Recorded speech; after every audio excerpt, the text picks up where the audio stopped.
Hello बच्चों, class 12th B Hindi medium. हम बात करते हैं बेटा आज किलेट की। तो किलेट होता क्या है? तो बेटा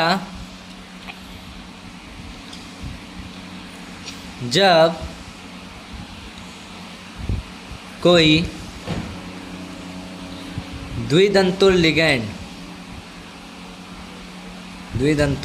या बहुदंतुर लिगैंड, बहु यानी बहुत सारे, बहुदंतुर लिगैंड केंद्रीय धातु आयन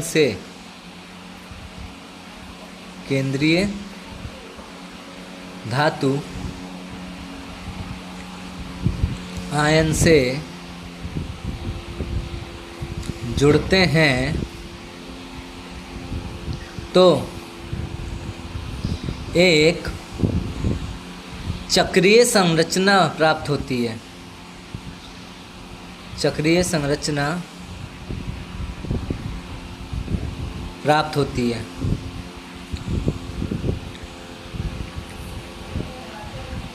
इस चक्रीय संरचना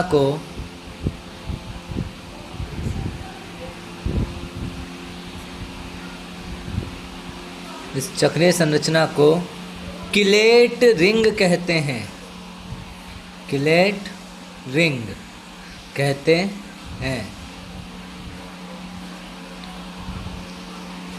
ठीक बेटा।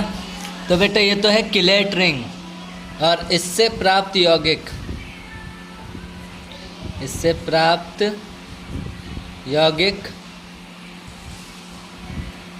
किलेट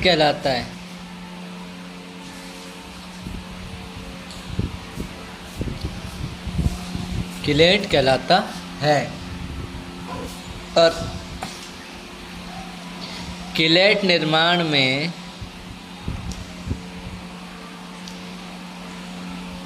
भाग लेने वाले लिगैंड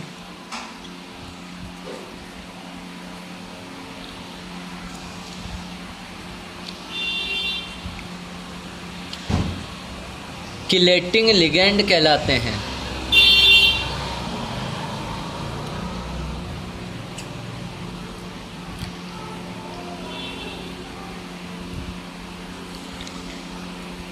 ओके बेटा, ये तो है इसकी परिभाषा। अब हम इसको समझते हैं। तो देखो बेटा, डीएमजी जो है वो द्विदंतुर लिगैंड है जो कि निकिल से जुड़ा हुआ है, दो जुड़े हुए हैं।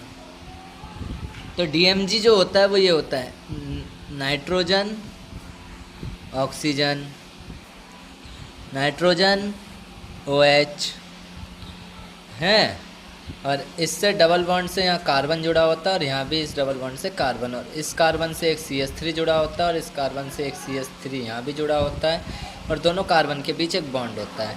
यहाँ इसका एक एकाकी युग्म बचा होता है, और यहाँ पे इसका एक इलेक्ट्रॉन।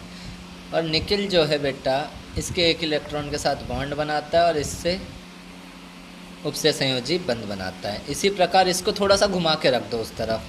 तो यहाँ पर नाइट्रोजन इसके साथ उपसे संयोजी बंध बनाएगा, यहाँ OH। इसी तरह नाइट्रोजन यहाँ पर ऑक्सीजन के साथ उपसे संयोजी बंध बनाएगा, डबल बॉन्ड कार्बन ये जुड़े हुए हैं, और इससे CH3 और इससे CH3, इसको बोलते हैं डायमेथिल ग्लाइऑक्सीमेटो।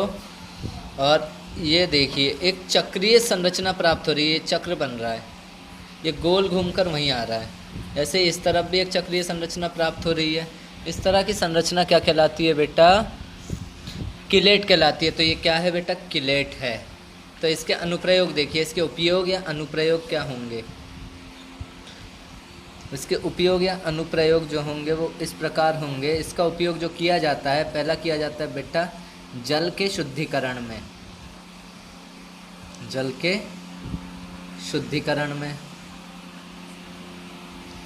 दूसरा उपयोग इसका किया जाता है लैंथेनॉइड और एक्टेनॉइड के पृथक्करण में।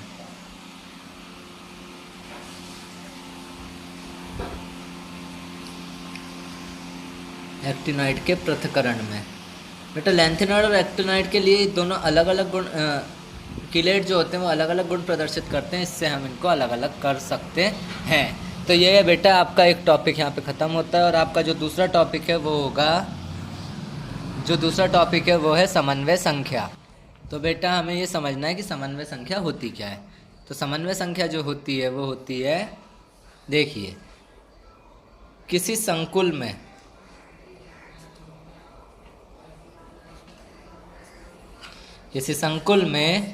केंद्रीय धातु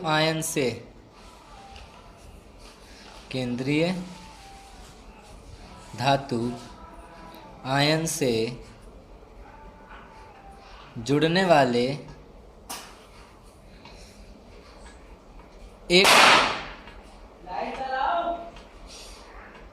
एक दंतुर लिगेंडों की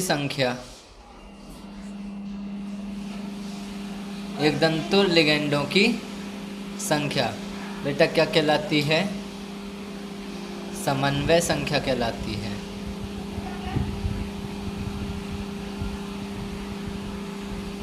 समन्वय संख्या कहलाती है।